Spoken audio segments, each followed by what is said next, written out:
పాటిస్తాం, అమలు చేస్తామని ఈ సభాముఖంగా నేను హామీస్తాను. చాలా ఆర్గనైజ్డ్గా చాలా కష్టపడి చేశారు. నాకు చాలా ఆనందంగా ఉంది. అదే కాకుండా ముఖ్యంగా మన మంగళగిరి హెరిటేజ్ గురించి తెలుసుకోవటం, అదే కాకుండా ఇక్కడ సొసైటీస్ ఎంత మంచి పనులు చేస్తున్నాయో వాటన్నిటి గురించి తెలుసుకోవటం, పద్మశాలి కమ్యూనిటీ పెద్దలందరూ ఎంత కష్టపడుతున్నారో దాని గురించి తెలుసుకోవటం నాకు చాలా ఆనందంగా ఉంది. లోకేష్ గారు కమిట్మెంట్ ఇచ్చారు. ఇక్కడ మన పద్మశాలి ఎంపవర్మెంట్ కోసం, డెవలప్మెంట్ కోసం ఎంతో చేయబోతున్నాము.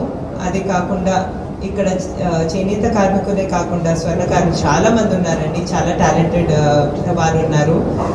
ఆయన కమిట్మెంట్ ఇచ్చినట్టు రాబోయే 4-5 monthsలోనే ఇక్కడ మన సౌత్ ఇండియాలో ఒక గోల్డ్ హబ్గా తీర్చిదిద్దడానికి కష్టపడతాం. దానికి గ్రౌండ్ వర్క్ ఆల్రెడీ మొదలైంది. రాబోయే కొన్ని సంవత్సరాల్లో కూడా ఇక్కడ గోల్డ్ వర్కర్స్ డెవలప్మెంట్లో చాలా జరుగుతుంది. ఆ డైరెక్షన్లోనే లక్ష్మీ నరసింహ స్వర్ణకారుల కార్పొరేషన్ కూడా మొదలు పెట్టడం ఆల్రెడీ జరిగింది. అందుకే చాలా వర్క్ కూడా మొదలు పెట్టడం జరిగింది.